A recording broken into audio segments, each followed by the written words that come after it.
Hello viewers, আজকের প্রতিবেদনে থাকছে JRBT group D results 2024 3 decimal result নিয়ে যে অসন্তুষ্টি, অর্থাৎ দশমিকের পরে 3 ঘর সংখ্যা দিয়ে যাচাই করে র্যাঙ্ক লিস্ট তৈরি করা, সেটা নিয়ে যারা পায়নি তাদের মনে যে অসন্তুষ্টি সেটা, তারপরে যারা পাওনি তারা ভবিষ্যতে কিভাবে কর্মপন্থা ঠিক করবে, যারা পেয়েছ হাইলি কোয়ালিফাইড যারা ক্যান্ডিডেটস রয়েছ তোমরা কি যোগদান করবে না করবে না, যেসব প্রশ্নগুলি সামনাসামনি আমি হচ্ছি তোমাদের তরফ থেকে সেগুলি আমি এই প্রতিবেদনে তুলে ধরব। তাই ভিডিওটি স্কিপ না করে আগাগোড়া দেখো। আমি বিজয় লস্কর, গ্রামার ওয়ার্ল্ড। এখন দেখো, প্রথমে আমি জেআরবিটি কে আন্তরিক শুভেচ্ছা জানাই এই রেজাল্ট পাবলিকেশনের জন্য। যদিও অনেক দেরি হয়েছে রেজাল্ট পাবলিকেশনে, তাই শেষ পর্যন্ত ক্যান্ডিডেটস যারা রয়েছে তাদের ধৈর্যের অবসান ঘটিয়ে রেজাল্ট পাবলিশ করে জেআরবিটি একটা প্রশংসার কাজ করেছে। এই অল্প বয়সের যে জেআরবিটি, কয়েক বছর মাত্র হলো তার জন্ম, খুব সুন্দরভাবে কাজ করেছে, এটা নিঃসন্দেহে বলা যেতে পারে। তাই কনগ্রেচুলেট জেআরবিটি। আর তাছাড়া I convey my congratulations to the successful candidates. আর তোমাদের যে ব্যথা বেদনা যারা পাওনি সেটাকে আমি সমান অনুভূতি দিয়ে ভাগ করে নিচ্ছি আমার সাথে। এখন চলো একে একে আমি দেখছি কি হলো ব্যাপারটা। 3 ডেসিমেল যে ব্যাপারটা, সেটা যাওয়ার আগে আমি বলবো ওদের উদ্দেশ্যে যারা চাকরি পেয়েছো অথচ এখনো দ্বিধাগ্রস্ত হয়ে আছো যে চাকরিতে জয়েন করবে না করবে না। গ্রুপ ডি যখন আমরা বলি তখন আমাদের চোখের সামনে একটা চিত্র ফুটে আসে যে সবচেয়ে নিম্ন যে পোস্ট অফিসের, সেই কাজটাই আমাকে গিয়ে করতে হবে। ফাইল পত্র এই টেবিল থেকে সেই টেবিলে নিয়ে যাওয়া, তারপরে রেকর্ডস রাখা, যারা ঊর্ধ্বতন আছে ওদের হাই ফরমাইশ কাটা, এইসব আমাদের করতে হবে। আচ্ছা, আমি সোজা কথায় একটাই বলবো তোমাদের যে in government institutions and private as well, everybody is employee and the meaning of employee is servant. অর্থাৎ সবাই আমরা কি কোনো একটা ইনস্টিটিউট বা কোনো একটা সরকারি সংস্থা বা বেসরকারি সংস্থা যারা চাকরি করে তারা সবাই কি সার্ভেন্ট। সার্ভ করা মানে কি তাদের পরিষেবা প্রদান করা। তাহলে পরিষেবা প্রদানকারী এমপ্লয়ি অথবা সার্ভেন্ট, এটা হলো সবারই আইডেন্টিটি। এখন র্যাঙ্ক বা পোর্টফোলিও অনুসারে এক একজনের এক এক রকম, কারোর পদমর্যাদা একটু নিম্ন, কারোর পদমর্যাদা উচ্চ, কিন্তু সবাই কি একটা ইনস্টিটিউটেরই এমপ্লয়ি। আচ্ছা, এখন গুরুত্বের দিক থেকে চিন্তা করতে গেলে সবগুলি র্যাঙ্কেই সমানভাবে গুরুত্বপূর্ণ। তাই পদ নিয়ে মনের মধ্যে কোনো সংকোচ তোমরা রাখবে না, বরং with dignity you may join. তোমরা কি করবে, এই যে চাকরিটা ক্র্যাক করেছো এটা কোনো দয়ার চাকরি নয়।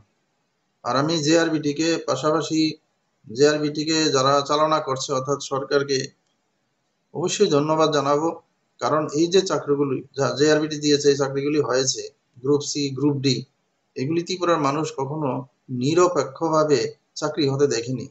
পার্টি আইডেন্টিটি, মানি আইডেন্টিটি, ভ্রষ্টাচার, কুয়াচার, এগুলি সবকিছুর দিন পেরিয়ে এসে আজ সুন্দর একটা রিক্রুটমেন্ট প্রসেসের ভাগিদার সবাইকে হতে হলো। যারা পাওনি তাদের মনের যে আক্ষেপ, যদিও অন্য কিছু কিছু ক্যান্ডিডেট আছে তাদের যে আক্ষেপ অন্য কথা বলে, সে ব্যাপারেও আমি আলোকপাত করব এবং সেই ব্যাপারে আমি জেআরবিটিকে কতটুকু দায়ী করব সেটাও একটু ভালো করে জেনে নিও। আসছি আমি। এখন হলো যে বলছিলাম যে তোমরা যারা হেসিটেশন মনের মধ্যে রয়েছে জয়েন করবে না করবে, ইউ মাস্ট জয়েন। কারণ সরকারি চাকরিতে জয়েন করার সাথে সাথে কি তোমাদের এজ রিল্যাক্সেশনটা 5 বছর হয়ে যাবে। অর্থাৎ তোমরা যারা বয়স বেশি হয়ে গেছে, যাদের ওভারেজ হয়ে যাচ্ছ, তারা অন্যান্য পরীক্ষাগুলি দেওয়ার জন্য তোমরা কি করবে, 5 বছরের একটা এজ রিল্যাক্সেশন পেয়ে যাবে ইন সার্ভিস ক্যান্ডিডেট হিসাবে। এটা হলো একটা বিরাট বড় প্লাস পয়েন্ট। তাছাড়া এখন যে সরকারি চাকরির যে দুর্মূল্য বাজার, অর্থাৎ খুব বেশি পাওয়া কষ্ট এই সরকারি চাকরিতে, কেমন কেমন কাট থ্রোট কম্পিটিশন সবকিছুতে হয়ে যাচ্ছে। তাই জব সিকিউরিটি, অর্থাৎ একটা সিকিউর জব হিসাবে সরকারি চাকরির কোনো বিকল্প নেই। সেই হিসাবে আমি মনে করবো যে তোমরা জয়েন করে ফেলো। এবং কার কি কোয়ালিফিকেশন, কিরকম ইকোনমিক ব্যাকগ্রাউন্ড বিলং করো সেটা কোনো বড় কথা নয়, কারণ এটা সম্পূর্ণ মেরিট বেসিসের চাকরি। একাডেমিক পারফরমেন্স বা এপিআই, তারপরে কারোর কোনো ইকোনমিক স্ট্যাটাস, এগুলি কোনো কিছুই দেখা হয় না এই চাকরিতে। তাই it is your achievement, enjoy it. এখন আমি আসছি তোমার যারা সাকসেসফুল হতে পারোনি আর কি, তাদের কথাতে। দেখো, যারা সাকসেসফুল হতে পারোনি তাদের সাথে যারা সাকসেসফুল হয়েছ, তাদের তফাৎটা কিন্তু খুব বেশি হওয়ার কথা নয়। কারণ জেনারেল ক্যান্ডিডেটের যে হিসাবটা, সেই হিসাবে দেখতে গেলে আমরা দেখছি কি 61.899 61.899 আউট অফ 100 এটা পেয়ে জেআরবিটির যে লাস্ট সিলেকশনটা হয়েছে 61.899, আর এর আগের জন পেয়েছে 61.900। তাহলে এই যে তফাৎটা, দুইজন ক্যান্ডিডেটের যে তফাৎ, অর্থাৎ একদম লাস্টের যে ক্যান্ডিডেট ইউআর আর লাস্টের যে আগের জনের ক্যান্ডিডেট, ওদের মধ্যে যে মার্কসের তফাৎ সেটা হলো 0.001 0.001। তাহলে 0.001 কথাটা আমরা যদি সোজাভাবে হিসাব করে নেই, তাহলে হলো এক নাম্বারকে 1000 ভাগ করে এক ভাগ, এক নাম্বারের 1000 ভাগের এক ভাগ হলো 0.001। এই মার্কসের ডিফারেন্স দেখো, এক নাম্বারও হলেও হতো, এক নাম্বারকে 1000 ভাগ করে এক ভাগ বেশি বা কম পেয়েও আমরা কি লিস্ট থেকে বেরিয়ে যেতে পারি, সিলেকশন নাও হতে পারি। তাহলে যারা পাওনি, যারা কি ভাইবা পর্যন্ত এসেছো, সেটাকেও তোমরা একটা অ্যাচিভমেন্ট ধরতে পারো এবং ধরাটা দরকারও রয়েছে। আচ্ছা, এখন হলো যারা ওভারেজ হয়ে যাচ্ছ, তাদের যে দুঃখ, সেটা ঠিকই কোনো ভাষা বা কোনো রকমের উপমা দিয়ে তোমাদের সেই মনের বেদনাটাকে আমি এখন আর অন্যদিকে ঘোরাতে চাইব না। ঠিকই তোমাদের যে ব্যাপারটা, এটা চিন্তার বিষয়। তবে বিকল্প কিছু একটা করে তোমরা তোমাদের জীবনটাকে চালিয়ে যাওয়ার চেষ্টা করো। এবং এর মধ্যে যাদের কিছুদিন হলেও বাকি রয়েছে ওভারেজ হওয়ার, ওরা কি অন্যান্য যে ওপেনিং গুলি আসবে তোমাদের জন্য, অ্যাডভার্টাইজমেন্ট গুলি আসবে, এগুলি তোমরা ক্র্যাক করার চিন্তা করো। আচ্ছা, এর জন্য সামনে কি কি পরীক্ষা আসতে পারে আর কি, সেটাও আমি একটু পরে আসছি। আর যাদের বয়স কম রয়েছে তারা মোটেই কিন্তু ফ্রাস্ট্রেটেড হবে না, কারণ তোমরা কি অন্যান্য পরীক্ষাগুলি দেওয়ার সুযোগ পাবে। তোমাদের কোয়ালিফিকেশনস, একাডেমিক এবং টেকনিক্যাল কোয়ালিফিকেশনস অনুসারে তোমরা এই পরীক্ষাগুলি দেওয়ার সুযোগ পাবে। দেখো, আমি রেজাল্টের আগেও বলেছিলাম যে 50 থেকে 55 জেনারেল যদি পাও আর কি, 55 অনওয়ার্ড পাওয়ার পেলেই কি এখানে চান্সটা বেশি থেকে যায়। কিন্তু ভিডিওটাতে কিছু নেগেটিভ কমেন্টও এসেছিল, কিছু কিছু কমেন্ট আছে না, খুবই বাজেভাবে করা হয়েছিল, আমি দেখেছি। এগুলি হলো আসলে ঈর্ষান্বিত হয়ে, হিংসার বশীভূত হয়ে বিভিন্ন কোচিং সেন্টার হয়তো করে থাকতে পারে। তাহলে আমি বলছি যে এই যে তোমাদের মতো যে অসভ্য ভিউয়ার গুলি আর কি, তোমরা কেন আমার চ্যানেল দেখো? আমি কি বলি যে সাবস্ক্রাইব করো, তারপরে শেয়ার করো, এইসব আমি বলি না, তো দরকার নেই আমার বলার। কেন, এটা এডুকেশনাল ভিডিও, এমনিতে আমি সময় পাই না। তোমাদের কিছু একটা ইনফরমেশন শেয়ার করলে তোমরা যারা আমাকে ভালোবাসো, সেই হিসাবে তোমাদের একটু কাজে লাগে, সেই জন্য আমি করি। আর যারা এসব করো, আমি মনে করি যে তোমাদের এসবগুলি ভিউ না করলেই ভালো। আচ্ছা, এখন দেখো, যারা অল্প বয়সের অথচ সাকসেসফুল হতে পারোনি, তারা সামনে জেআরবিটি কিন্তু আবার মোর দেন 8,000 অর্থাৎ 8,500-এর উপরে পোস্ট নিয়ে জেআরবিটি আসছে। তো জেআরবিটি যে গতি প্রকৃতি বা জেআরবিটির উপরে যে পাওয়ার রয়েছে, যার যে পাওয়ার অনুসারে জেআরবিটি চলে, তার পরিপ্রেক্ষিতে আর কি পুরো প্যারামিটারটা বিচার করলে আমি দেখছি আর কি যে 2024 সেটাকে আমরা ড্যাড ইয়ারও বলতে পারি, 25টাকেও হাফ ড্যাড ইয়ার বলতে পারি। দেখো, ড্যাড ইয়ার আর হাফ ড্যাড ইয়ার কেন আমরা বলবো? যে কোনো একটা জেআরবিটির ইতিহাসটাই ধরো, যেমন সবকিছুই একটা ইলেকশন ওরিয়েন্টেড কাজ, অর্থাৎ কোনো একটা নির্বাচন আসবে, তার আগে যদি একটা কোনো কিছু গিমিক দেখানো যায় তাহলে জনসাধারণের খুব কাছাকাছি যাওয়া যাবে, সেই অনুসারে জেআরবিটিকে কাজে লাগিয়ে আর এই যে তুরুপের তাস খেলা, সেটা কিন্তু খুব বেশি আমার মতে ভুল হওয়ার বা কোনো একটা এই ধরনের অনুমানটা ভুল হওয়ার কথা নয়। তো সেদিক চিন্তা করতে গেলে 2028-এর প্রথম দিকে election, that is call zero year, অর্থাৎ সেখানে আমরা সময় আর কেউই পাবে না 2028-এ ঢাক ঢোল পিটানোর। তাহলে 27 থেকে 27-এ কিন্তু পুরোদমে চলবে। 26, তাহলে 2026-এ মনে হয় যে আরবিটি অ্যাডভার্টাইজমেন্ট দিয়ে দেবে, দিয়ে পুরো অ্যাপ্লিকেশন নেবে, স্ক্রুটিনি করবে, হয়তো প্রিলিমসটাও নিয়ে নিতে পারে, এক্সামটা নিয়ে নিতে পারে। তাহলে যাই হোক, যাদের ধরো হাতে রয়েছে 1.5 বছর বা 2 বছর, তারা মোটামুটি ভালো করে প্রিপারেশন নিতে থাকো জিআরবিটির জন্য। আর অন্যান্য পরীক্ষাগুলি তো রয়েছে, আরডি ডিপার্টমেন্টের এগুলি রয়েছে, এগুলি তো তোমরা পরীক্ষা দাও, তবে মনটাকে ভাঙবে না।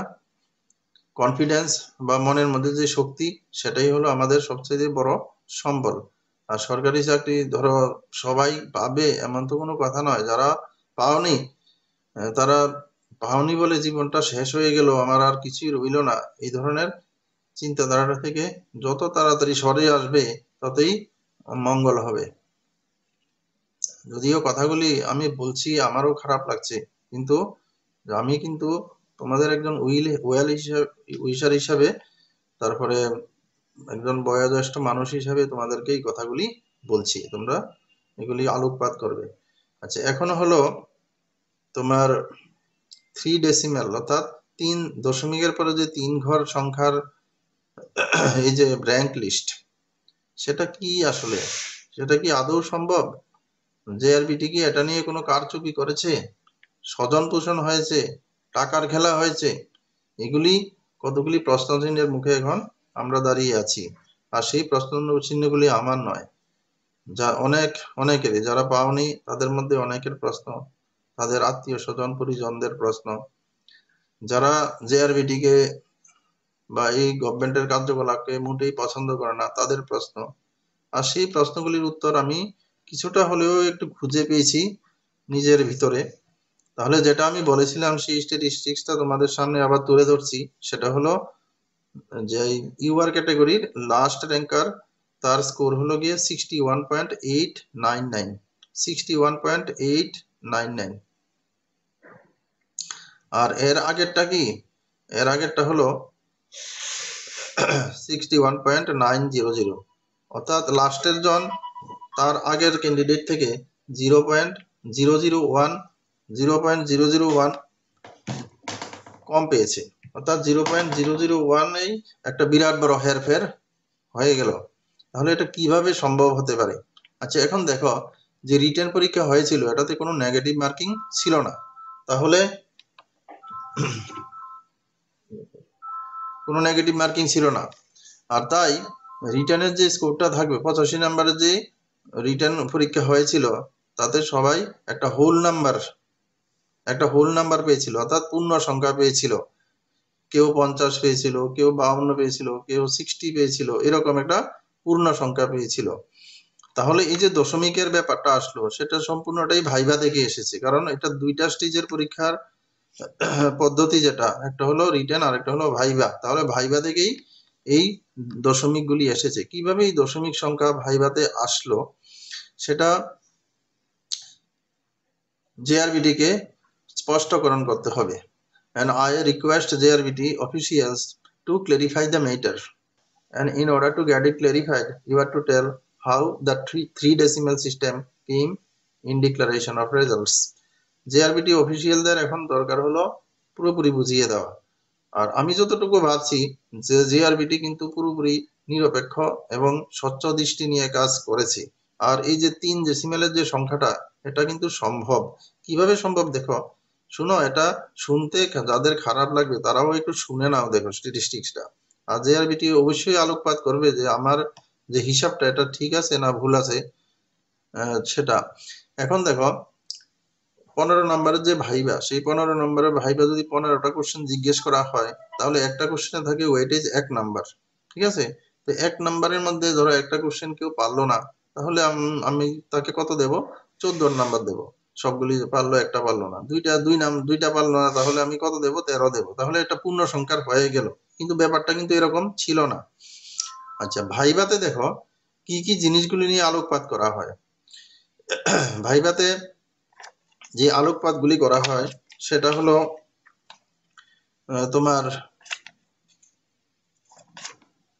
এক হলো কি জিকে অ্যান্ড সিএ, অর্থাৎ general knowledge and current affairs, language, clarity in expression, আর হলো একাডেমিক্স। অর্থাৎ জিকে সাধারণ জ্ঞান, কারেন্ট অ্যাফেয়ার্স, তারপরে ল্যাঙ্গুয়েজ স্কিল, তো যে ভাষাতে তুমি কথা বলছো সেই ভাষাতে তোমার কতটুকু জ্ঞান রয়েছে। সেকেন্ড ল্যাঙ্গুয়েজ তো একটা সাবজেক্ট থাকেই সবার, ইংলিশ, সেটাতে কতটুকু জ্ঞান রয়েছে। ক্ল্যারিটি ইন এক্সপ্রেশন, তুমি কথাবার্তা যে আনসারগুলি করো কতটুকু স্পষ্টভাবে বা কতটুকু তোমার নলেজ রয়েছে সেটা কত স্পষ্টভাবে তুমি এক্সপ্রেস করতে পারো। একাডেমিক্স, তোমার যে পড়াশোনা রয়েছে সেটাতে তুমি যে কতটুকু ভালো ছাত্র বা খারাপ ছাত্র কি বোঝা যাচ্ছে, এরকম। তো সব মিলিয়ে ধরো 5টা কোশ্চেন করা হলো।